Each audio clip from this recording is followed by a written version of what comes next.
Thanks everybody for coming out. My name is Greg Feketik, and hopefully I'm here to enlighten you too on the paranormal, hopefully entertain, maybe scare a little. I don't know. I like scaring people. So, who believes in ghosts? Who does, and who doesn't? Can you say half? Yeah, so you're a skeptic. Right. So that's like me, okay? Believe it or not, this is the first presentation that I've been doing since COVID, since everything got shut down because of COVID. So it's been 2 years. And I've been doing these presentations since 2008. So, and this is a new one that I just made up. So hopefully it'll work. So, and hopefully my clicker works too. So, all right. So, let's head to the first slide. Okay, a little bit about me. I'm a retired police officer. I was a police officer for 29 years in Twinsburg. Did my first investigation in 1991, so I've been investigating for 30 years. I've been on a regular paranormal team since 2005, 2013. My wife and I started Tri-C Ghost Hunters. I think back then we had like 9 people on the team. Right now we have over 40, and we're located in Cleveland, Columbus, and Cincinnati. We have team members all over. I work at the Ohio State Reformatory down in Mansfield.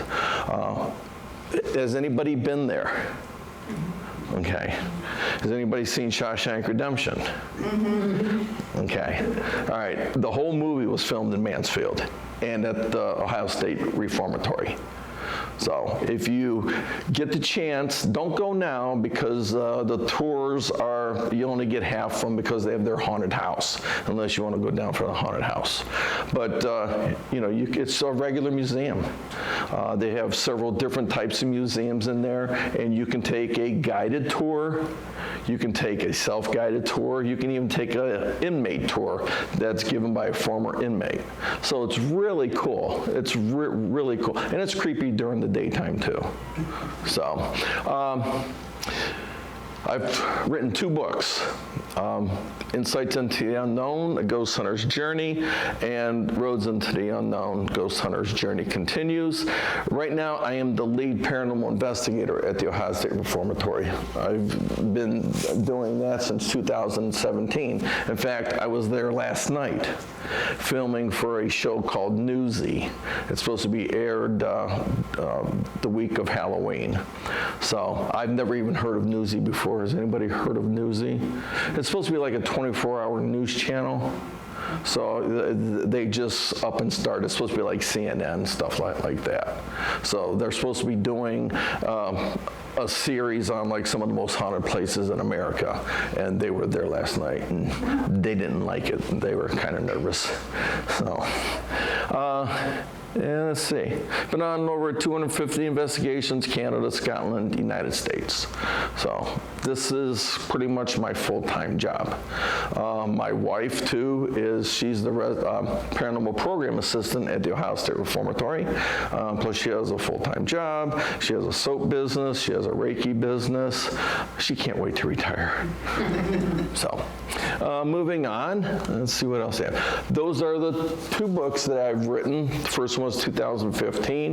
That Roads into the Unknown was 2018. And for those of you that are familiar with Madison Seminary, it's on the cover of my first book because that place is extremely haunted. And I've got a section in here where we're just going to be talking about Madison Seminary. Come on in. Hi, Danica. Hey, everybody, that's Danica. Hello. She's part of the Cleveland team, Tri-C Ghost Hunters. Welcome. Come in with you for All right, thank you. I brought stuff for you, too. Okay, perfect. So, all right. So anyways, those are 2 books that I've written. You can get them on Amazon, or you can even get them here.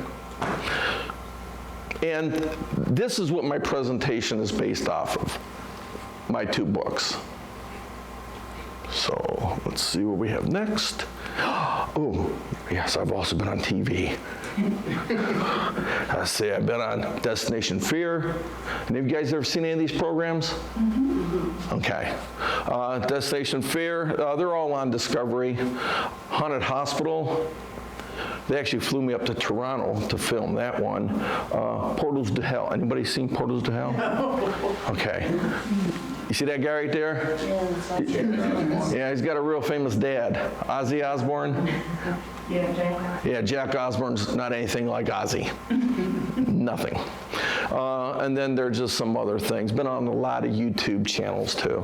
So all you got to do is just go to any of these, Portals to Hell, Destination Fear, find the Ohio State Reformatory episode, and you'll see me. This one, 7 seconds. I was on the show 7 seconds, but they interviewed me for like an hour and a half. And I got my 7 seconds. But there's a whole longer story that goes with that. This one, my wife and I were on the show. It seemed like we were mostly on the show most of the time. So that was a pretty fun one. All right. All the evidence that you will see and hear this evening is for you guys to decide if it's real or not.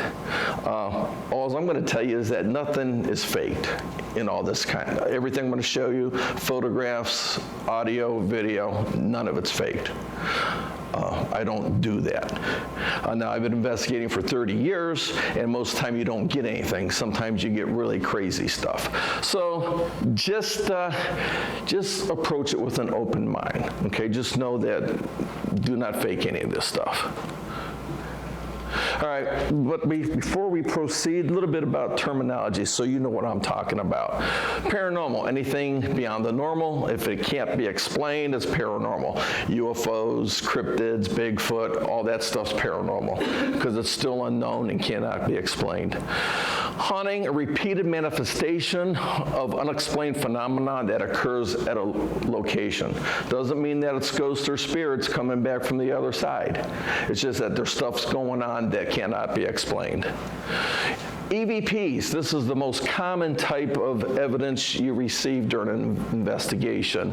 It's disembodied voices or sounds that are captured on audio and video recording devices.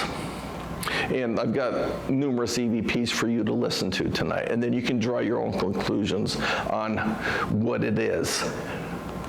EMF, electromagnetic field. It's a physical field produced by electrically charged objects. Everything throws off EMF. My laptop, these lights, that camcorder, everything. We use this when we do a paranormal investigation, especially a private residence, because there are some homes that have what we call high EMF.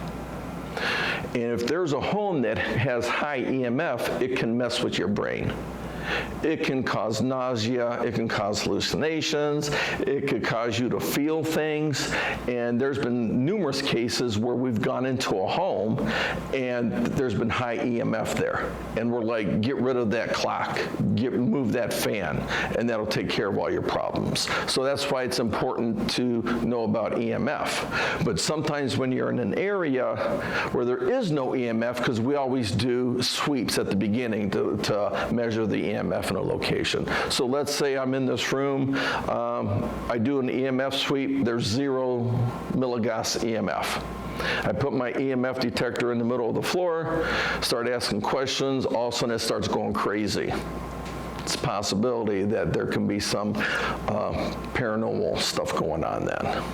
So EMF's very important. Ghosts, someone who has passed on and is stuck between the physical world and afterlife. Spirit, someone who has passed on but has gone through the light and afterlife. I don't know how anybody knows this. I mean, has somebody go over there and like vacation, come back, or... you know, but that's the accepted definitions. So, maybe I'm missing something, maybe I'm naive about this, but I use them interchangeably. If I say ghost, I mean spirit. If I say spirit, I mean ghost. They're the same thing to me. Medium, a person with the gift of communicating with the deceased. Psychic, a person who is sensitive beyond the normal means. They can hear and see things others cannot. basically two types of hauntings. First one is an intelligent haunting. That means if you ask a question, ask them to do something, they will do it or respond to your question. And I have some evidence to show you of intelligent hauntings. The other one is a residual haunting. It's pretty much like a tape recorder that plays over and over. Let's say a woman fell down the stairs, and broke her neck and died. Maybe every year on the anniversary of her death, you can see her falling down the stairs. That's basically what a residual haunting is. All right? All right, we don't have to worry about that, right? We're all mature adults here. So, because some of this stuff could be intense for younger kids, even though, man, I got 8-year-old girls who just love this stuff. And can I have your autograph? Can I buy a book? Can you tell me about, even my granddaughter. She watched the episode of The Pros to Hell because she wanted to see Grandma and Grandpa. And then we took her to the Ohio State Reformatory. Where's the cell that man hung himself? Where's the cell that man set himself on fire? Grandpa, where'd you get pushed at? It's like, oh yeah, she just loves that stuff. The other day we asked her, it's like, I think she's what, 6? It's like, do you want to go to a haunted house? Yes, I do. So.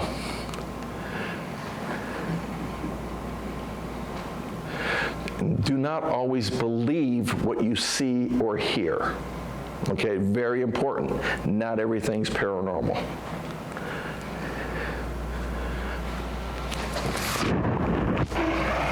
That does happen. That's why, there's been times when we do an EVP session, we have to call out every bodily function. Stomach growls sound demonic. When you go back and listen to the audio, if you don't call out a stomach growl, it does sound like a demonic voice. So.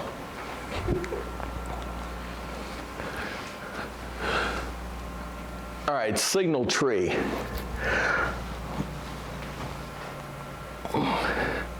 This tree is in Akron, Ohio in the Cascade Valley Park. It's estimated to be about 300 to 350 years old. It stands over 100 feet tall, and basically it's just an oak tree. Now, you see how it's got 3 trunks, different than a normal oak tree. Now, the belief is that Native Americans, when this tree was a sapling, they would manipulate it to form the 3 trunks. And they used it as like a road marker. So when they were canoeing down like the Cuyahoga River, when they saw a signal tree, that's where they knew to portage their canoes to like the Tuscarawas River.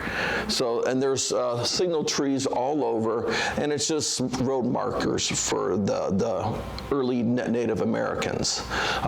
This is one of the most active areas that we've ever investigated. I didn't want to investigate it because I don't really care for outdoor areas, but this one was really, really intense. Now, when we were there investigating, we took a little over 120 photographs. Most of those photographs had nothing in them that I would call paranormal. In fact, you rarely ever get anything paranormal in photographs. In all my years, I've probably taken 30,000 just by myself. And out of those 30,000, I only have 12 that I would consider paranormal. 5 of them were taken here. So, let's see. All right, so now here's the first one. Now, this just has a strange mist, but the tree is in the background. And in fact, all 5 of these photos, this mist is going to be near the trees. Now, this is, for lack of a better term, sacred Native American land. So there's a belief by me now and my wife that there was a Native American warrior that was protecting this location. And these get weirder as they go around. Trees over here. Now, to some, this looks like a face of an animal. It could be something called pareidolia, where you see faces in objects, but I see an eye here, like a snout and nose there. Some people see a bear, some people see a wolf. There again, here's the tree, and you got all these crazy, and I have no idea why this mist is here. But I mean, some people see faces here, faces over here, all over. Now this next one, now this is my wife. This is when we used to work with the other paranormal team, and they used to do seances. I never was part of the seance. I used to videotape it and take photographs, take EMF temperature readings. But I'm taking these photographs. Actually, my daughter was taking these photographs. I was actually videotaping it. And we got this strange thing over here. Now the tree is over here to the left, so it's almost like it's coming from the tree. Now there's some people that think maybe a face is starting to form here. Eye socket, maybe bridge of the nose. And then could that be the face? You can almost see eye over here, the laugh lines, chin starting to form, and the nose. Now the strange thing about this same time, my wife Kathy was getting an image of a Native American warrior during this seance. And I'm just standing on this path and I'm videotaping, and she's basically saying to herself, if you're haunting this area, can you shove one of us? Immediately, I went flying. It's like, and there was a park ranger there with us, and my daughter they were sitting on the bench, and my daughter started laughing. She goes, Dad, you look so funny. It was, my feet weren't moving, but I was sliding. It was almost like, and I felt this great big pressure in my back. So, and I'm like, I think it was my wife that did it with her mind, telekinetic, you know, where people can move objects and everything. I think she was just concentrating so much that she pushed me, but she doesn't agree with that because she says if I could do that, you'd be pushed more often than just that one time. So I don't think that was it. Yes. So was the mist visible in person or only after you looked at photos and? Just when you take the photos, they're not there at the time. Okay. So that's what's weird about these, especially like this one. Mm-hmm. You know, and nobody that smokes on the team, and even if anybody did, we wouldn't allow smoking anyways, because we don't want to have stuff like that. So this is just one of those things. I mean, is it paranormal? I mean, who knows? I mean, but I don't have an explanation for it. And I don't have an explanation for being shoved. Okay, Buxton Inn. Has anybody ever been here or heard of this place? Mm-hmm. Okay. This is a really, really cool inn. It's down in Granville, Ohio, which is just east of Columbus. The town is just gorgeous. I mean, they got shops lined up and down. It's a really cool place. Sort of like Willoughby, out here. It's very quaint. They've got a cemetery there too, where they have soldiers buried from the Revolutionary War on up. Mm-hmm. So it's a really cool place. You can see it was built in 1812. It's one of the oldest operating inns in Ohio. Now, it was originally a post office and stagecoach stop too. And as you see, some of the past guests there. And there's a bunch of ghosts that hang out there. There's even a ghost cat. And I've got a bunch of stories from this place, but we're going to just talk about one thing that happened to us. Okay. Now, Buxton Inn is like 5 different buildings, and they're all built at different times. Like, this is the Warner House, which is built in 1815. Then they have another house, which may be built in like 1850. And then I think their newest house was built in like 1920. But they're all really cool. They got a great restaurant there. But anyways, we were there, it was January, this was many years ago. We were staying in the Warner House. There's 3 bedrooms up here, there's 2 suites down here. So as you look these stairs to the left, that's where my wife and I had our suite. To the right, that's where my 3 kids had their suite. Now, it's funny because I think my kids were probably about 8, 10, or 12, maybe a little older, and they wanted to go here instead of Cedar Point. I know, they're weird. So, and they actually paid for their own room. They actually paid for their own room. So they had the room by themselves, and Kathy and I had our room. Well, so we would go back and forth between the rooms, and Kathy was walking from our room to their room, and she saw a white ball of light bouncing down the stairs. So my daughter sat on the stairs, and she had a recorder, and she was trying to communicate with it, and she picked up a woman's voice that we did not hear at the time. And in fact, I didn't even know we captured this until several months later. So you're going to hear my daughter say, "Yep," and then you're going to hear a woman's voice say, "Can't help." So I'm going to play it twice for you. I'm just going to turn up the volume, make sure you can hear it.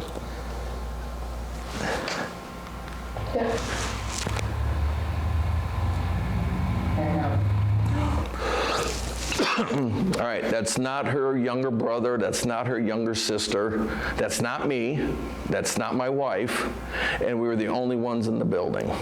So one more time.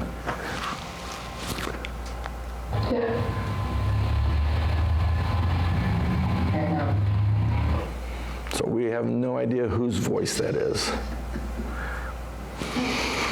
And like I said, we didn't even know we captured it. Now, there is a woman who haunts the Buxton Inn. Her name's Bonnie Bunnell. I think they call her the Lady in Blue or something. Every haunted location has the Lady in Blue, the Lady in Gray, the Lady in White. But she actually died in another part of the complex here. But we had so much activity going on that night. Cats playing in our room. My wife's allergic to cats. She had a really bad allergic reaction. Just crazy other stuff going on in there. But if you ever have a chance, go check it out. I mean, spend the night there. And I've been there like 5 times. This is the only time we had anything happen. So. Which one, Buxton or this? This is the Buxton Inn. The whole complex is the Buxton Inn. It's just that they have different buildings. And this house is just called the Warner House, which is part of the Buxton Inn. And at one time, this was the number 2 most haunted hotel in America. So, all right, so now we're going to my favorite place. Well, wait a minute. But first we're gonna, well, yeah, refrigerator, that's my favorite place. Okay, when you're scared but still hungry.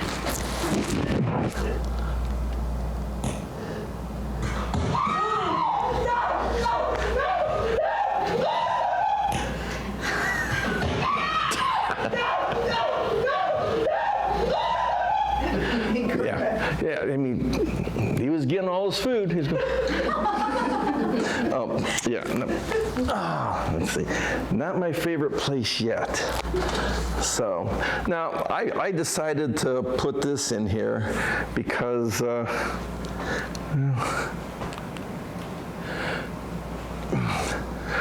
we do a lot of cases with children in the paranormal. And I was just searching through the internet and I come across some of these drawings by kids. And some of them are pretty freaky. But, you know, we've all heard about the child who's got the imaginary friend. They may not be imaginary. I remember one time we did a case in Twinsburg where there was a young girl involved. And it was the young girl. She was probably about 4 or 5 years old. She's playing in the living room. Her mom's in the kitchen making dinner. And the little girl starts singing the song. She starts singing, Lisa Bisa, Lisa Bisa, right? And her mom's like shocked.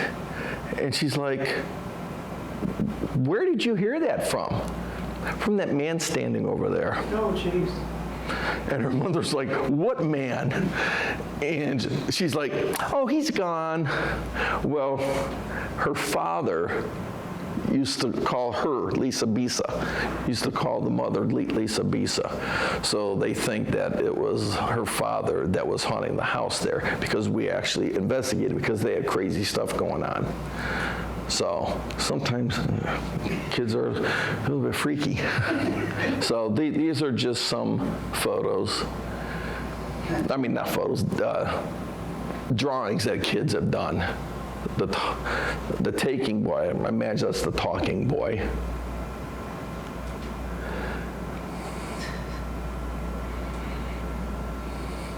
You know, so sometime, and there's a belief too that, you know, as we get older, we tend to close our minds off.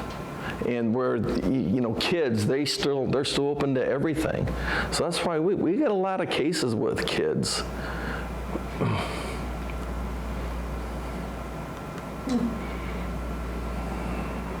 Today I had a fun time with mom and dad, and the cat. Even the demon left us alone this time. That's scary. This is Lisa. She is my friend. My mom and dad can't see her, so they said she is an imaginary friend. Lisa is a nice friend. Oh, that's good. Yeah. Ugh. It's creepy. Dolls and little kids. No, I love little kids. I don't like dolls, and you'll know why. We're talking about dolls. All right, this is my favorite place. Ohio State Reformatory, Mansfield, Ohio. That place is really, really creepy. Let's wait for the thunder to die down. I had to put those special effects in there. I thought it was really cool. I was like, oh, okay. All right, so the Ohio State Reformatory, Mansfield, Ohio. It's constructed between 1886 and 1910. This is the administration portion that was completed in 1886, along with the west cell block. The east cell block was completed in 1910. It was closed in 1990, about 94 years of operation as a prison. A lot of deaths occurred there, a lot of suicides, murders. It's just a crazy, crazy active place. There's a lot of energy there. I got lots of stories from there, but I only have so much time tonight. So, I mean, if I was to tell you everything that happened there in all my cases, we'd be here for hours. So, I was just there last night. We didn't have anything happen though, but sometimes you don't have anything happen when you go to these. But we're going to go to this piece of evidence. This is up in the west cell block. Now, earlier in the night, we smelled this god-awful smell. It smelled like rotten eggs, sulfur. I mean, it was nasty. And as soon as it came, it dissipated. Well, we smelled it again. So you're going to hear my son, he's going to sniffle, and he's going to be like, that smells back. Do you guys smell it? And when he says it, you're going to see this thick mist on the screen. Now, we had the video camera going all night. This is the only time we got any mist, and it was the exact same time that we smelled that smell. So.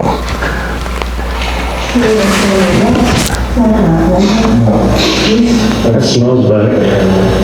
Right there. You saw it? Yeah. Just came back.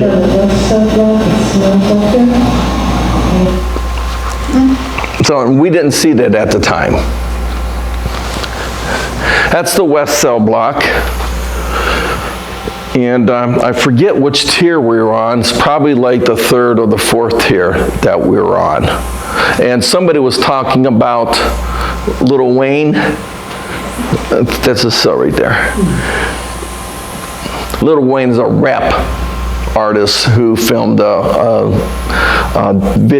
music video there. All right, so what's next? Oh, we have a sampling of EVPs. All right, this area is one of the more active areas in the prison, third floor east admin. Now, when the prison was open, this area was basically guest bedrooms. VIPs, businessmen, dignitaries, when they would come and visit the prison, they would stay in these rooms. There's, let me see, 1, 2, 3, there's 5 bedrooms up there. When the roads got better and the cars got faster, they no longer needed this area as guest bedrooms, so they turned it into storage. But there's something about this area that makes it really active, and I cannot figure it out. We still don't know why.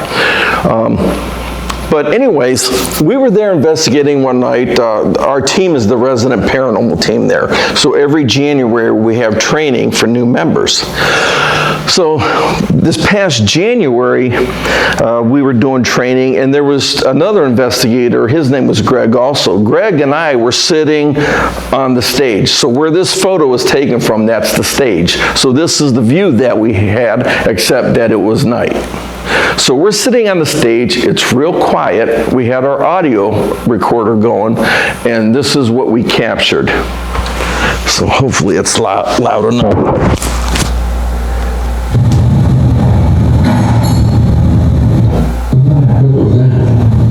I had to bleep that out.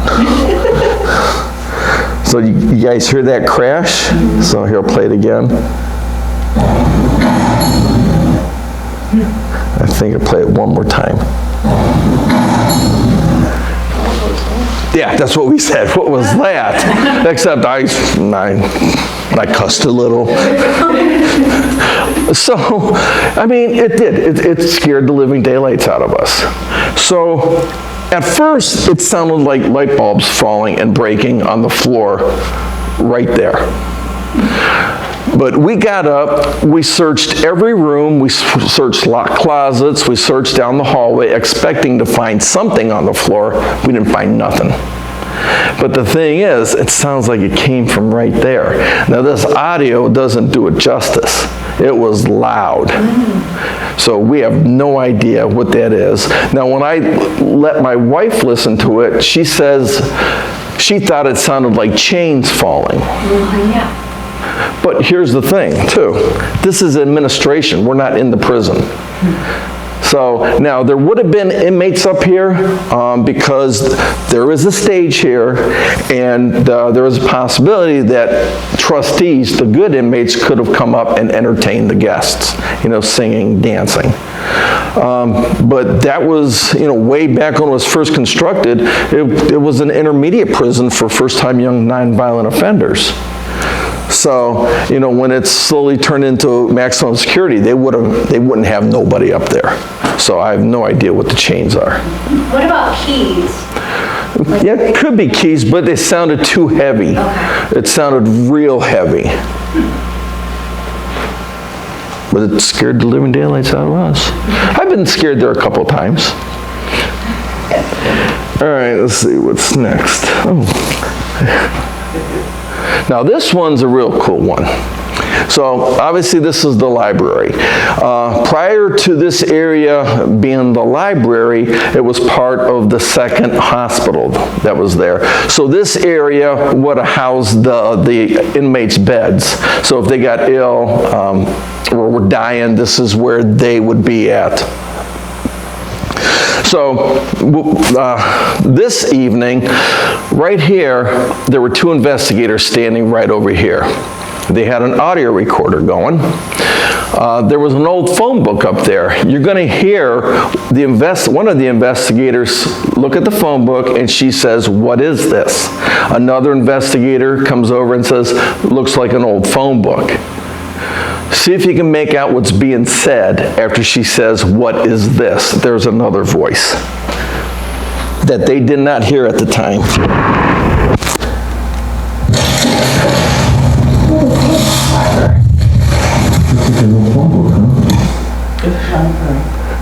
Everybody hear library? All right, one more time.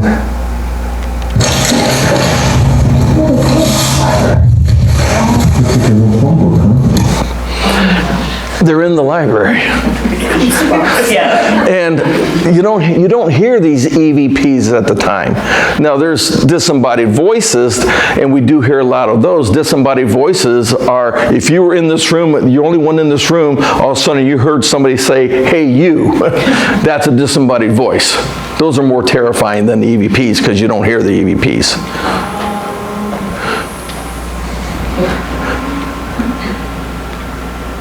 I don't want to work at that library. All right. This next one, this is a two-parter.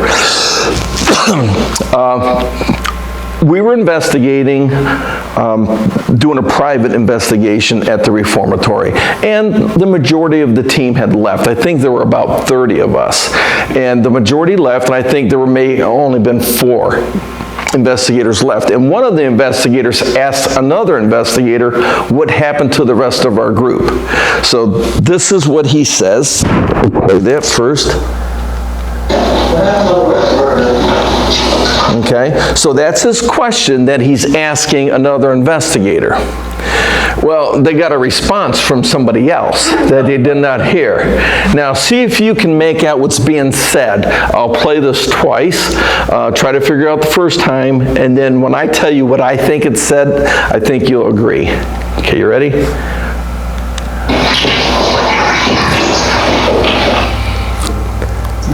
That one's tough. Now understand, when I listen to it headphones and I clean it up and everything. Okay, remember the question, what happened to the rest of our group? I think this EVP says they already left. So listen.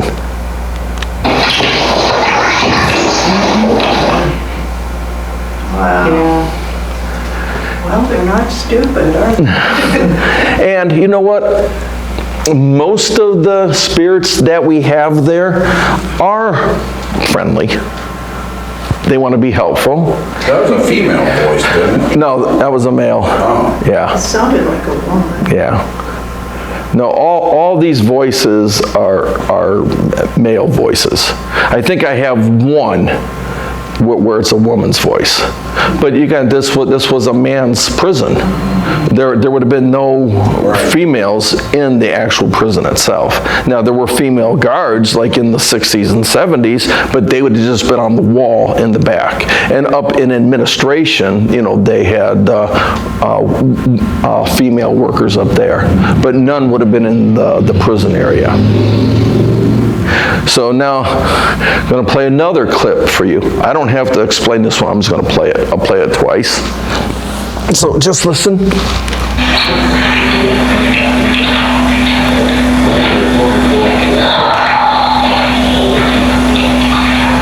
Make out what that one's saying? Help me. Help me. One more time. Jeez.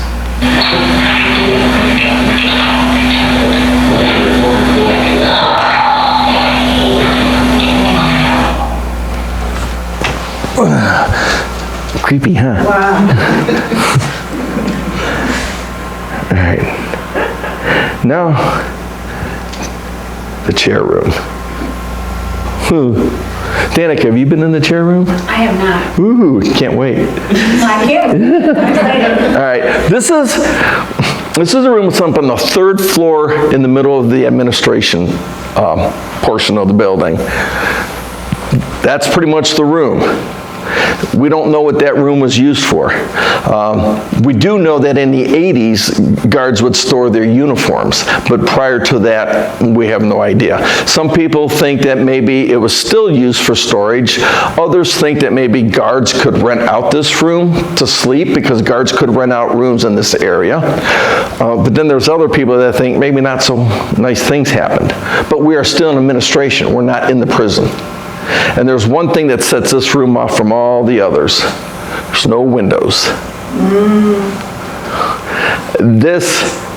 It's not the most active room, but it's the most violent room. We have a lot of people who get physically attacked in this room.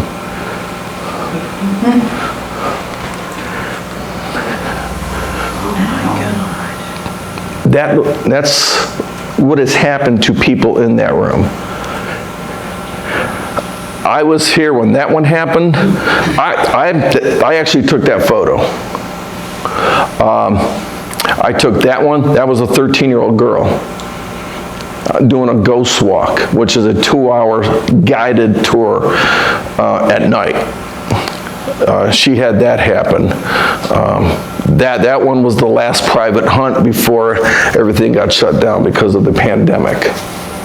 So this one was actually on this YouTube channel called Paranormal Files.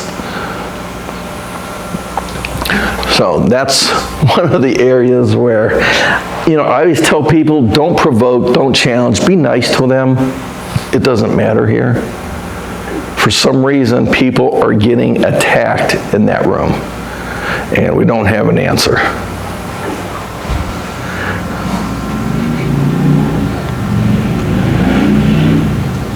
This is the most active area in the prison.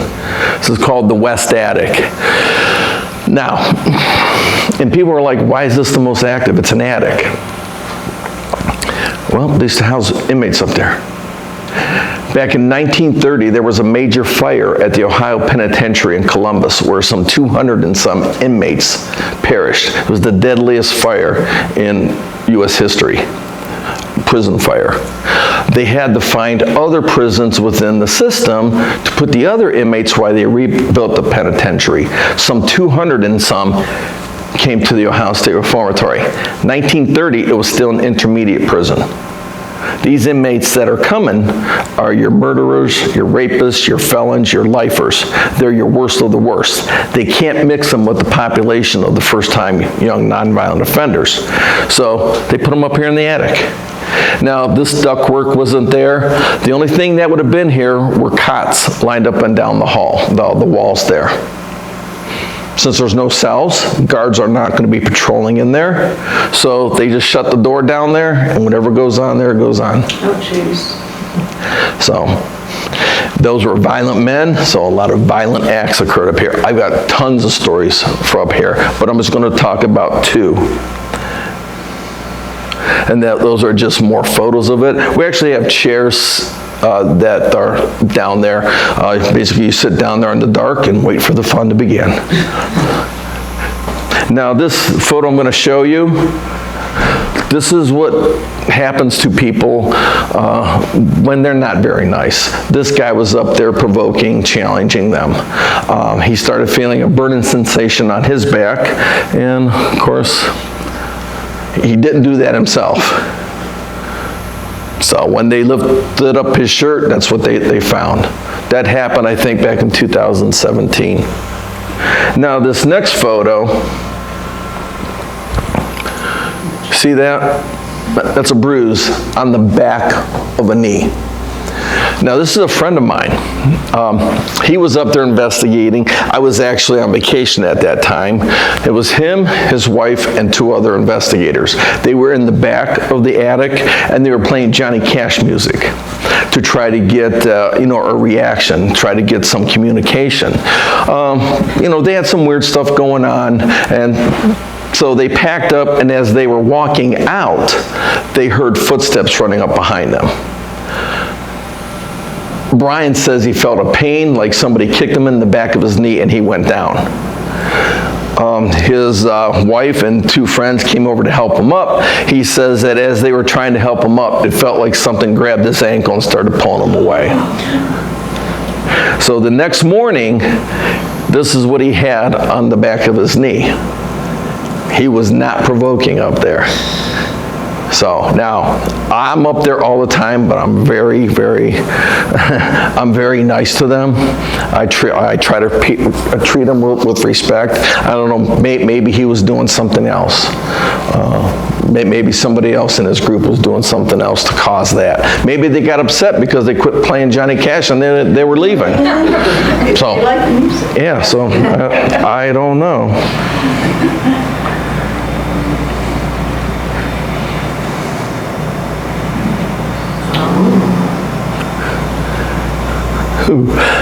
This is the most active home I have ever investigated. I did not like this home at all. And these people had a lot of stuff going on there. They would have a rocking chair in the living room that would rock on its own. They would hear heavy footsteps coming up on the 2nd floor when nobody else was home. They would see shadows down in the basement. They would hear voices. They had a lot of crazy stuff going on. When I was in the house, I felt like I wanted to run out screaming. The atmosphere was so thick and so tense that there was no way that I could live in this house at that time. There was no way. It just freaked me out. But anyways, we had a lot of stuff going on there. Now, they talked about shadows in the basement. So this was before we even started investigating.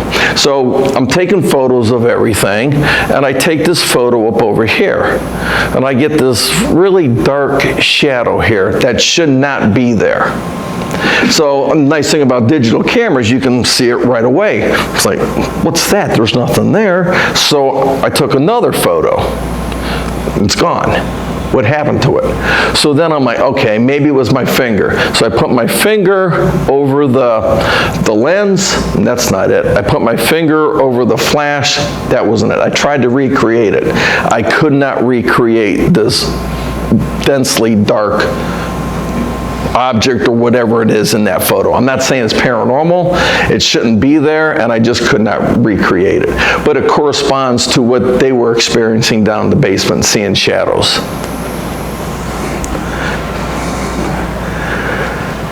Let's see. Now, this is up in the little girl's room. There was a lot of activity going on up here. This is her room. We have 2 investigators sitting here. The one guy sitting right there, and the other guy sitting over here. We got the video camera. He's got an audio recorder going.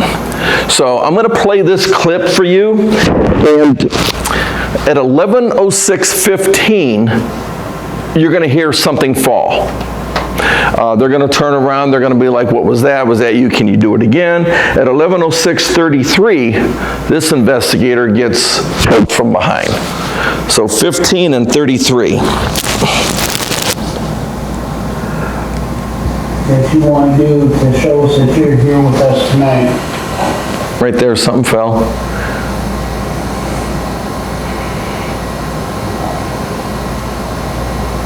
Can you do that again? Can you move something else?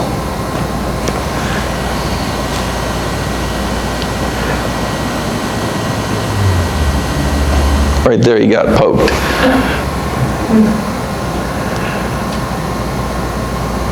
Whoa.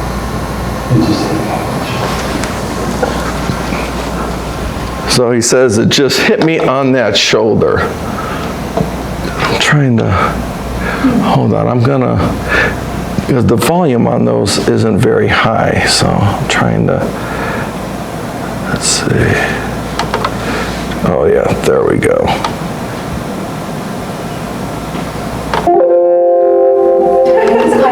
That got everybody's attention.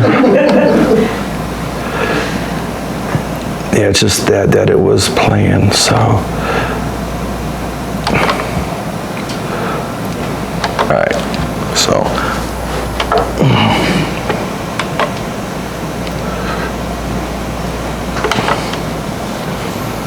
Okay.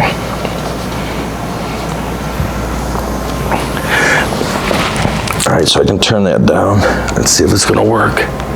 All right, so now what they do, they get up and they try to figure out what it was that fell.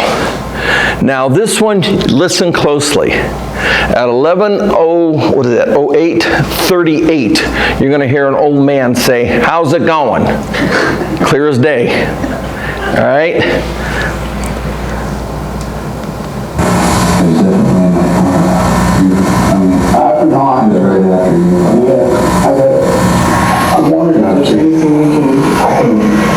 Did you guys hear that?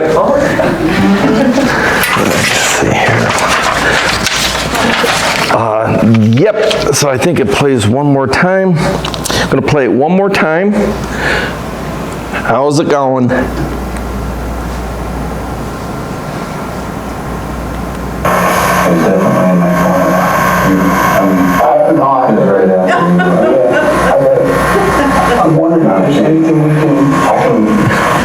They never heard it. You hear how loud it was? Yeah. I mean, it drowned them out. So, I mean, this isn't your typical EVP like the ones we've heard before, the kind of soft. This sounds like a guy standing right behind him going, "Hey, how's it going?" Well, we brought this clip to our client, and she says her grandfather used to say this, "Hey, how's it going?" So we brought it to her mother and her uncle, and they both identified the voice as their deceased father. Once we figured out who it was that was haunting them, we told them, "You're scaring the family, they know you're here, can you please stop?" 2007, it's 2021 right now, they still live in the same house and they haven't had a problem since. Makes you wonder, huh? He was just trying to communicate. Just wanted to see how they were doing. Yeah, he was keeping watch over them. So I have no, when people ask me what's your best piece of evidence, I think that is. Is it in Parma, Ohio? Yes. Uh-huh. Yes. All right, let me see, where we at? All right. Yeah, I wanted to be done by 1:45. So, you guys don't mind if I fast through some of these? Scotland, yes. I've investigated Pennacook House, Mackenzie Tomb. I didn't investigate Edinburgh Castle. Castle Stewart, we were the only ones in that castle. My wife and I were the only ones in that whole castle for a couple nights. Covenanters Prison, that place is really active. They had to close that area off of the cemetery because that is the first documented case of poltergeist activity, where they actually had to close that area off because people were getting physically attacked and knocked out by this guy right here, Bloody Mackenzie. This used to be a prison. It's a cemetery, but way back during the Scottish, the wars between England and all those people, this guy put all these prisoners in there, and a lot of them died. So, but yeah.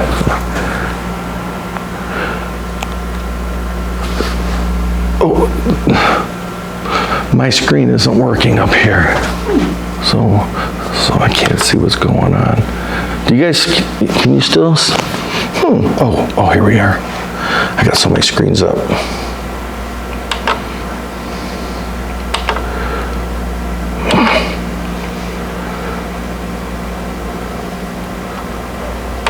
All right, well, for some reason it's not working on there, so hopefully this will work.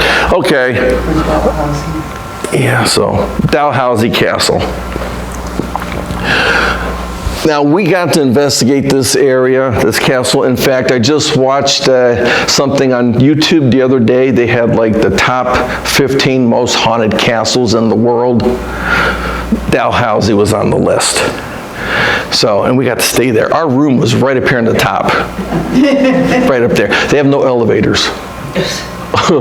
And we spent 2 or 3 weeks over there, so we had a lot of luggage. Yeah. So anyways, this is the Dungeon Restaurant. We had a couple things that happened there. My wife was sitting at this table. It's dark in there. She can't see anything. I'm sitting over there. And she hears a noise in front of her. So she starts taking photographs. And she's got this dark mass or whatever it is right up here. She took another photo. The mass is still there, but it shifted just a little.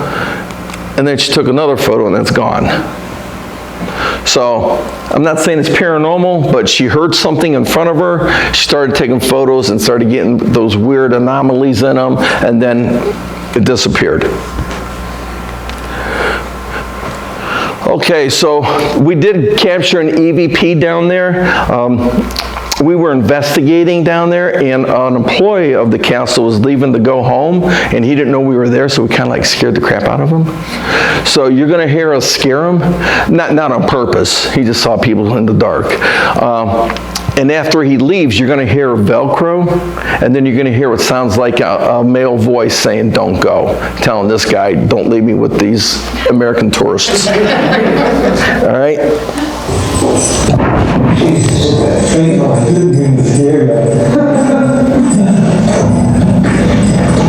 Right after you hear the Velcro rip.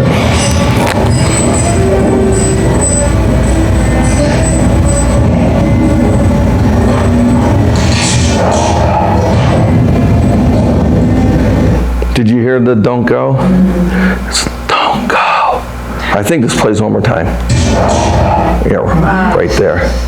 So he didn't want to be stuck down there with these two American tourists that were like bothering him. Okay. Oh, it plays again. Ooh. That was scary. All right. I've got them. All right. Everybody okay? So it's like we're not okay. Everybody's okay with the time. Everybody's like it's. It is 7:30. Yeah. What time do you close? 9. Oh, we're going to 9. No, I'm just kidding. All right, Wadsworth Duplex. Ooh, this was a scary place. Yeah, this one was really crazy. All right, what I'm gonna let me tell you what was going on here. This place was crazy. I got all my notes. All right.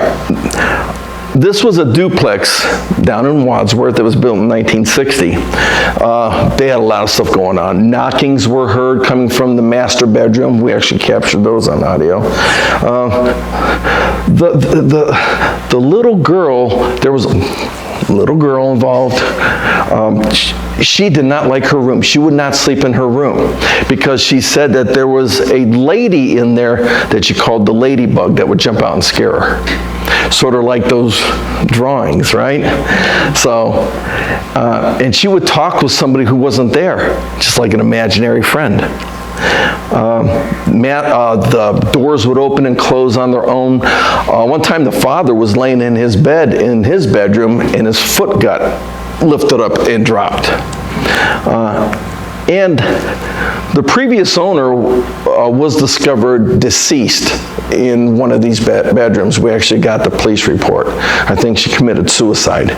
So I think that maybe that's the ladybug. So she would sleep anywhere else in the duplex, but not in her room. So let me set the stage here. That's my wife. That's my daughter. My daughter is sitting on the little girl's bed. My wife has headphones. She's listening in real time. So I'll just play this and then I'll explain everything afterwards. I brought back the alien with me this time.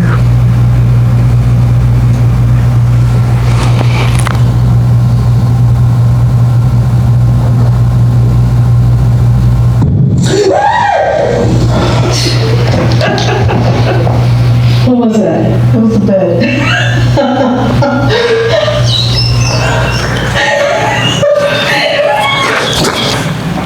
I screamed.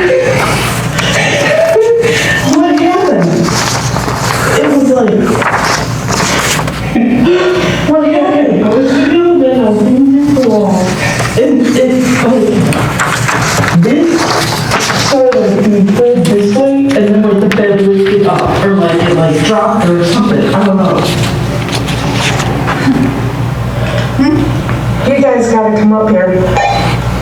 You heard that big slam before my daughter jumped off the bed and she screamed. The reason that she screamed was she had headphones on, so everything's magnified. It sounded like an atomic bomb going off in her headphones. And they can't see each other because it's dark. So she started laughing because she thought Amy broke the bed. But Amy's like, no, I felt like the bed raised up and then slammed down. So that's the bed. It's just a little kid's bed, and this was taken afterwards. We tried to see if we could get it to happen again. So that's how Amy was sitting, and she said it felt like it raised up and slammed down. But we had a lot of other stuff going on in this place. They actually contacted several paranormal teams to help them with this one. But here's a case where it was documented that there was a death upstairs. So yeah, that was crazy. Oh, and this is up on the second floor. We were actually in the basement, the homeowners and myself and another investigator. It was so loud, I thought like a truck hit the building. I mean, the ductwork shook. I mean, it came down with force. It was like, because we were watching it. I mean, we were able to see it. We didn't have audio, but we could see everything. Rhodes Hotel. This place is in Atlanta, Indiana, built in 1893. It's always been a hotel. Legend has it that John Dillinger, Al Capone, and them stayed there. It was a speakeasy during Prohibition, so there was a lot of violence there, a lot of assaults. Legend has it that upstairs in the attic, that's the attic, there's a widow's peak up there. Legend has it that there was a preacher who was visiting the brothel and speakeasy, and he felt guilty and he hung himself.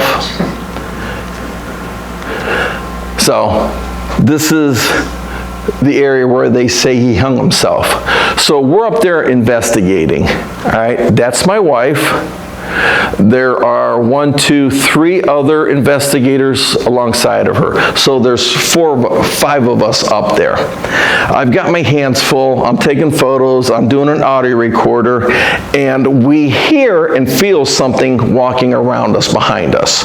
So this is an audio clip, and you'll see what happens. You'll hear what happens. All right. It's right up behind you. Yeah. Right up behind you.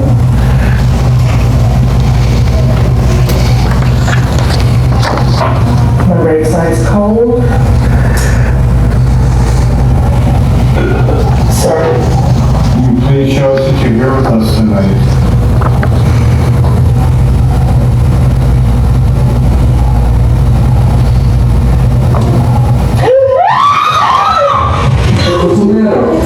Did you do that? What? Did you do that? Do what? Did you grab me? No! Oh my Wait, God. come here. No! What Are happened? you serious? You I'll show you what I did. Husband and wife. I did this. I wasn't even hear you. No, that's not what happened. But it's really cold in my room. Oh my God. Do I have a flashlight here? Oh my God. I'm scared. I'm living. Somebody grab, I will, come here. We need a flashlight. This guy here. Somebody went like this. Yeah. Really aggressive, Like this. very strong. It went like this. Grabbed you by the hour. All right, she scared the crap out of all of us. I mean, it's dark up there. All of a sudden, she screams. We all scream because we have no idea what's going on. But what had happened, right here on the shoulder, something forcefully squeezed down on her shoulder. And I'm sitting right next to her, so she accused me of doing it. Well, I've got a camera, I got an audio recorder, there's no way I could do it, and I'm sitting down. So something grabbed her. That's one of our investigators. He said that when she screamed, there was a rush of cold air that went down the stairs. So it was, and we all started feeling, prior to that, we all had chest pains. Like we were all having heart attacks up there too, all of us. So that was a crazy location. You guys can go and rent the whole place out and stay the weekend. Sure. So that was, we had a lot of crazy stuff going on at the Rhodes Hotel. That was one of the more active locations. All right, we've got 2 more cases we're going to talk about. This one's a real short one. I call this one the Shadow Man of Brecksville. This home was built in 1956, and there again, homes don't have to be old for them to be active. It can be a brand new home. We've all seen the movie Poltergeist, right? Yeah, so it can be a brand new home. Depends on where it's built. But they would have a lot of stuff going on in here. They would smell perfume. The front doorknob would shake violently. Cups would be moving in the kitchen. Front door would open on its own. And they would actually see what they described as a 6-foot shadow figure with white eyes in the hallway. Now, the one time, the guy called me frantically. This was before we went out there. He said that they were sitting in the living room and there was the shadow and their dog went after it, snapping at the air. So he was really panicky. So we went over there to investigate. This is the hall where they would see the shadow figure. Now, in this photo, you see a dark mass up there. Okay, so one of our investigators was taking photos and he saw this strange dark mass. So he took another photo. Now that strange dark mass is now moving down. Took another photo, now it's gone. Now it corresponds to where they were seeing shadows. They spent the whole night trying to recreate those shadows. There again, I'm not saying it's paranormal, but it is corresponding to what they were experiencing. Now this didn't look like an actual shadow figure. It was just some sort of black smoky blob that was in the room. And there again, when we take these photos, it's dark. So, I mean, that's the flash that's lit up. If you were in there, it would be really dark. And if I remember correctly, yeah, I do, you could not see your hand in front of your face in this place, because we actually have a video clip where this gate was closed and we had one of our investigators coming back from the bathroom and he didn't have his flashlight. He didn't know where he was. He couldn't figure out how to get through there. That's how dark it was. So it's just one of the many places that we investigate and we can't figure out. A lot of times you can't figure the stuff out. Basically what we do is tell people to take back their homes. You know, just in a stern voice, you're not welcome here, you need to leave, this is my house. And most of the time that seems to work. Do you think it was somebody that lived there before? I mean, if it was built in 1956, there was several owners. It could be. Oh yeah, the house that I lived in Maple Heights. When I got divorced, I moved there and I was there for like 4 years. Oh yeah, a lot of stuff. And the previous owner died. I mean, she didn't die in the house because I searched her records, but, and it's actually in one of my books. I was living in the house by myself before I met my wife, Kathy, and I would come home from work and the thermostat would be turned up all the way. I would come home from work, the upstairs lights would be on. Now, that was where my kids stayed, and I only got them every other weekend, so there was no reason for me to be up there. So naturally, I go around checking doors, making sure nobody broke in, but we used to have a lot of stuff going on. Even when my wife moved in, we had a lot of stuff. Rocking chairs rocking while we were sleeping, footsteps walking around our bed, covers being pulled. And it's because we would always say it's just Eleanor, because that was the previous owner's name. She actually died in the house, and I bought the house off the family. Yeah. So, yeah, I mean, you never know. I mean, I wish they were all cut and dry like the how's it going case, because, I mean, we can identify the voice. So, all right, we're going to be talking about our last case here. Madison Seminary, Madison, Ohio. Like I said, this place is so active, I put it on the cover of my first book. So there's several different parts to the building here. This part is called the Ohio Cottage. It was built in 1891. There were other parts that are to the right of this that were even older. And this thing was everything in its history. At one time it was the Ohio, here, I'll name it, it's really long. Ohio Sailors, Sailors, Marines, Wives, Mothers, Widows, and Army Nurses Home. And then they shortened it to the Madison Home for the needy widow, mothers, and children of veterans. And then at one time it was taken over by the Ohio Department of Mental Health. Then they ceased, and so they had to kick everybody else out of there, and you had homeless people living in there, and they had no place to go. It was used by the Cleveland State Hospital for the mentally ill. It also housed female inmates from Marysville. There's a lot of energy in this location, and I know I've showed you a lot, but this place, I've got more evidence from this location than any other. And I'm just going to show you a couple of them. Oh, I hate dolls. All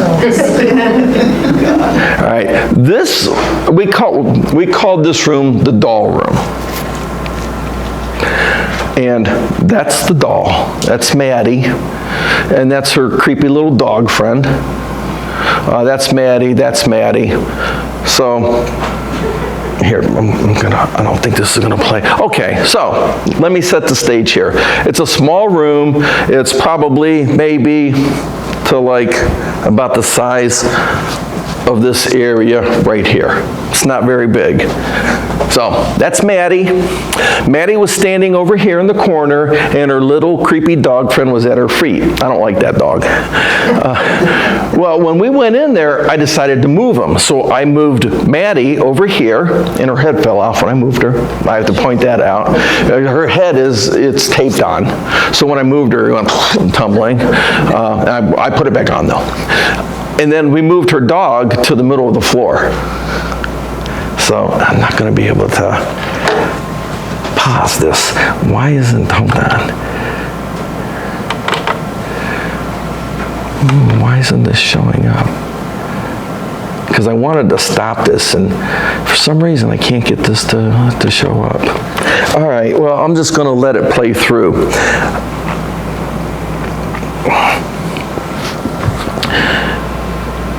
You're going to hear the dog start whimpering. Oh, Jesus. Okay, it's just gonna start whimpering. But prior to that, investigator here, he's got one of those EMF devices. Remember I told you about? It's going crazy.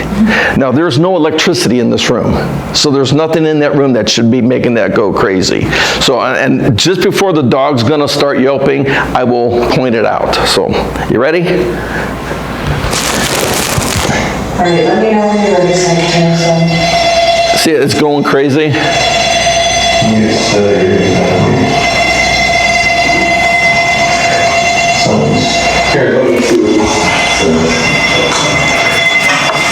0.0 right there.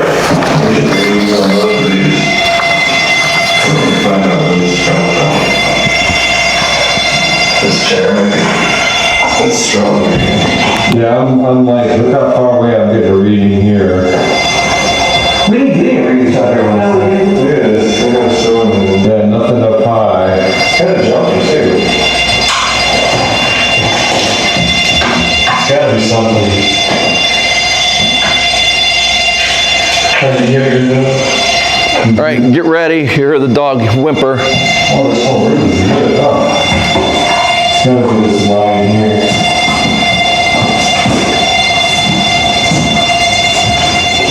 Yeah, that's right.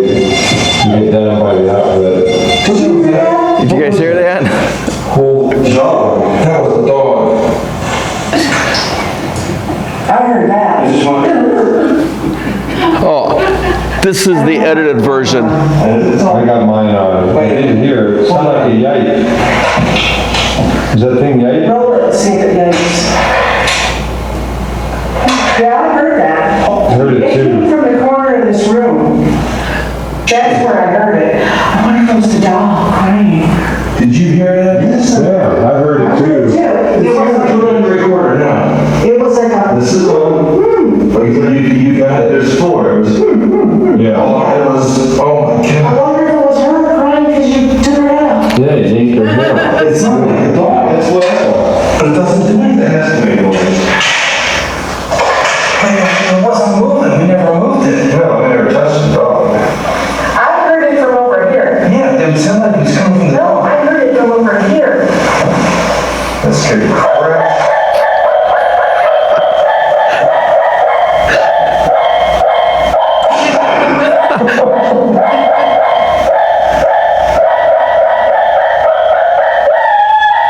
It's coming from that, right? Yeah, that's the dog. I don't like that dog. That's the dog. So, as you see, that's where the dog was at. And it's just like, I think it's like a play school or Fisher-Price pull toy. You pull it across the floor and it'll like do bingo and stuff like that. But it runs on batteries. So even after we heard the whimpering, I was rolling across the floor. It wasn't doing anything. I went to the owner at the time who was there with us in his break room. I'm like, hey, Tom, you know that dog? He's like, yeah. I said, you ever heard it bark or do anything? He said, nope, never. And he's in the building all the time. And I usually get that dog for my presentations to show people the actual dog, but since we haven't done any presentations in a couple years. Did it have batteries in it when you were in that room? It's one of those ones I think you'd have screwdrivers. So, I mean, we didn't check, but when we tried to get it to work, it wasn't working. And even if there were... There, on the left. Pardon? Orb in that top left picture, did you notice that at all? Oh, that's just dust. Okay. Yeah, I actually do a presentation on orbs and stuff like that too. You're talking about this right here. Yeah, it could be just a flashlight too, but more likely it's dust.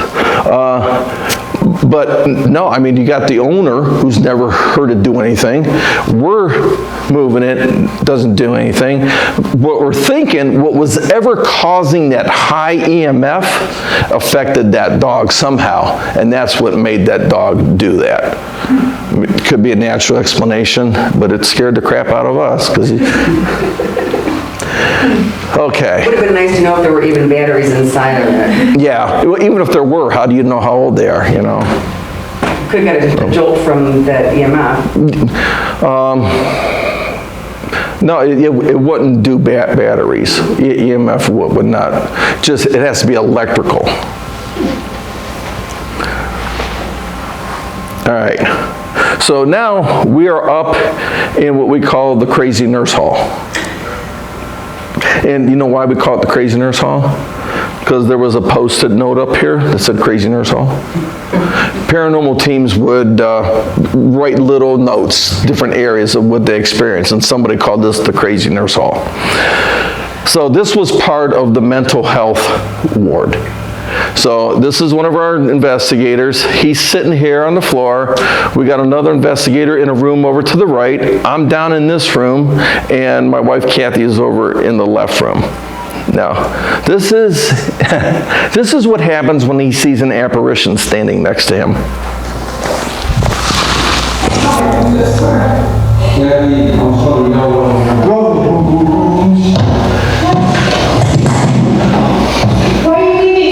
I'm not leaving, sorry. Oh my God. I'm right here. Greg. What? I think your camera's pointed the wrong way. I hope it's all I saw, but I think your camera's pointed the wrong way. Oh, Jesus. Freaking out.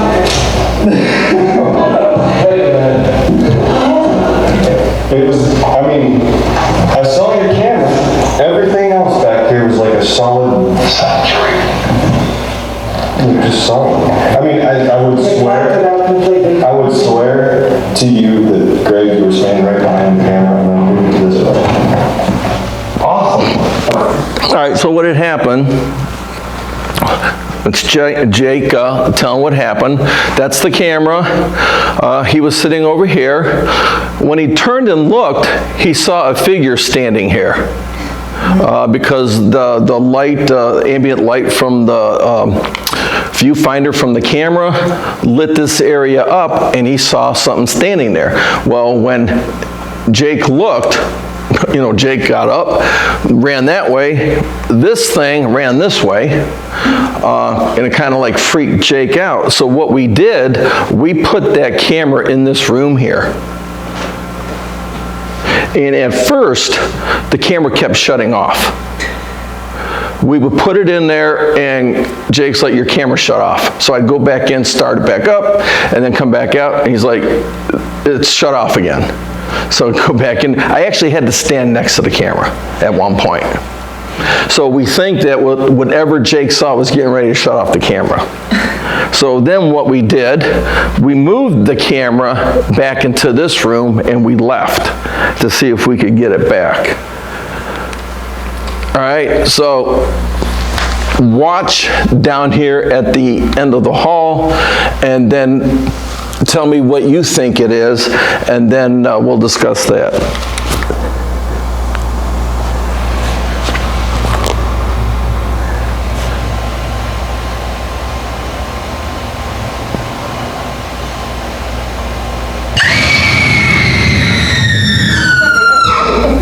You tried to kill all of us.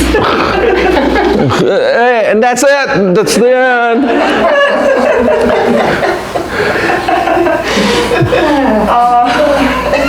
Anybody have any questions? Yeah, I do. How did you get into this? You just... Growing up as a kid, just interested in UFOs, Bigfoot, Loch Ness Monster. That was one of my dreams, to go see Loch Ness, and I did get to go to Loch Ness. No, I didn't have my first paranormal experience until I was 40, and I thought it scared the crap out of me. Right. But no, I was just interested in it. And in fact, I got into it about 10 years before I had my first paranormal experience. I mean, I've had stuff that happened, some of my cases that I wasn't able to explain, but it wasn't a personal experience of mine. So two places I'm curious about is that Demon House in Indiana that was on Zach Baggins. He bought it, he bought it. And then tore it down? Right. Now, what did you think of that?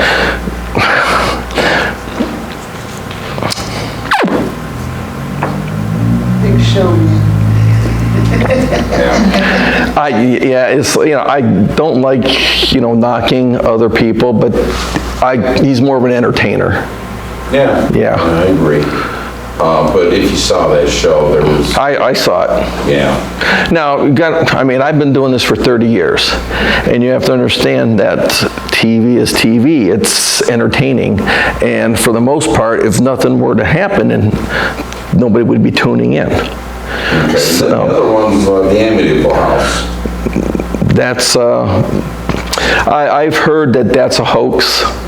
That then Mary Warren investigated and said she had one of the major, Well, the people who would Warren, rather. I'm sorry. Yeah, but that was way back, when it first happened, and you would have to talk with the people that live there now, or the previous owners, and DeFeo did kill his family. family, so there was tragic events that did occur there. But my personal opinion is that I think it was ploy, that it was all fake to, write a book, get money, and I mean, it's an easy way. I mean, they had the perfect house to do it.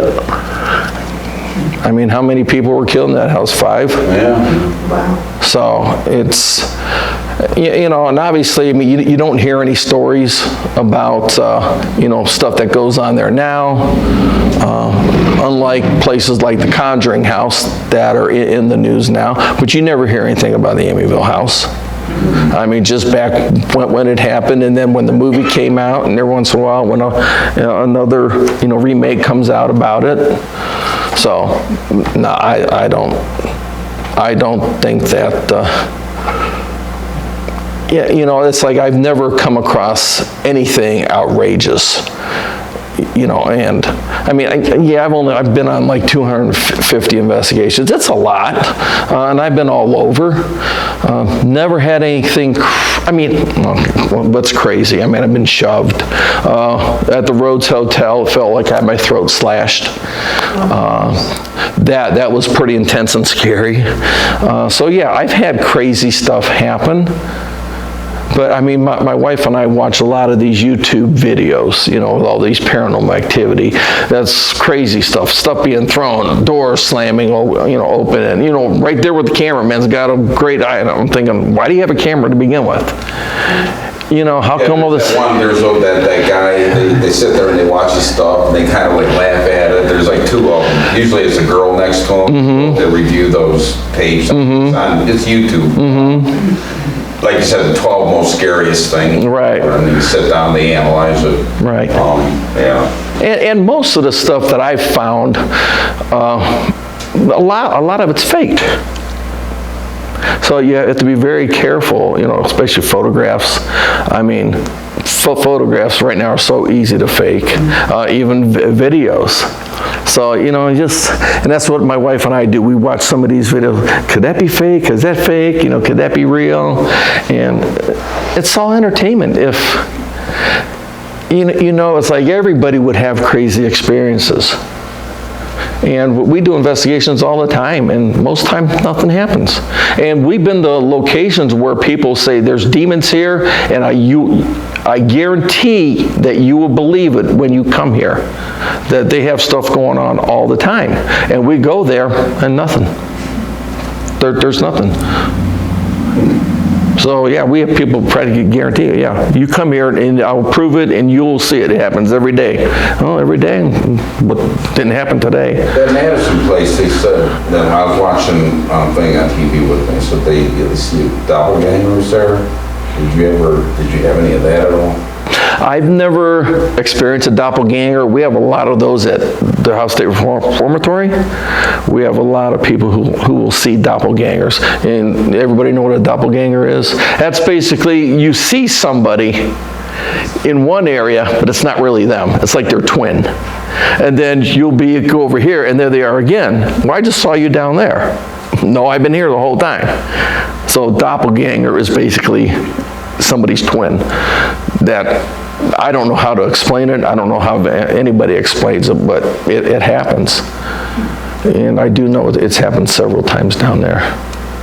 Well, some of the volunteers too, not only guests, but volunteers. But I haven't come across that. My wife says I'm not too open to all this stuff because my years as a police officer. She goes, I tend to remain closed. But I'm trying to open up and be nice. So. There was a farm out in Sheridan on Route 6 where those people were killed, the family was killed. Has anyone ever found activity out there or heard of anything going on? I can't think of the name of yeah, I mean, if you said the name, I'd be like, yeah, it was in Kirtland, right? Not Dahmer. No. Lundgren. Yeah. Was there ever been any activity out there? if they're, I mean, obviously somebody would have to report it, the owners would have to report it, and they would have to reach out to a paranormal team. I mean, it's not like we contact private homes and say, hey, can we come into your, you know, they would have to be experiencing things. And I was talking with somebody, I think, last night. Yeah, because I was at the Reformatory filming for that Newsy show. And they were like, isn't it true that, you know, tragic events, you know, are always haunted? I'm like, no. And that's the thing, nobody knows. It's like, there's places where tragic events have happened, no activity. There's places where there's nothing that's happened tragically, and it's crazy, like the Parma House. There's been no reports of anybody dying tragically in that house, but that place was crazy. So, you know, it's, why are some places more active than others? And in my experience, there's always 4 places that are active, regardless if there's any violence there or not. Of course, prisons, there's always, even jails, hospitals, a lot of tragic stuff there. But here's 2 other places where tragic stuff really doesn't happen. Schools, any type of school, elementary school, middle school, high school, college, university, and theaters. We've got a lot of theaters around Cleveland area that are haunted. So most of the time, there's nothing tragic that happens there. The land it's built on? I think it's more of the energy there. You know, people love the theater. They love going to the theater. The actors, the people working there, they love it. And there's a lot of people who believe that if you pass, if you really loved your job, you may go back to the place you loved. So, and in fact,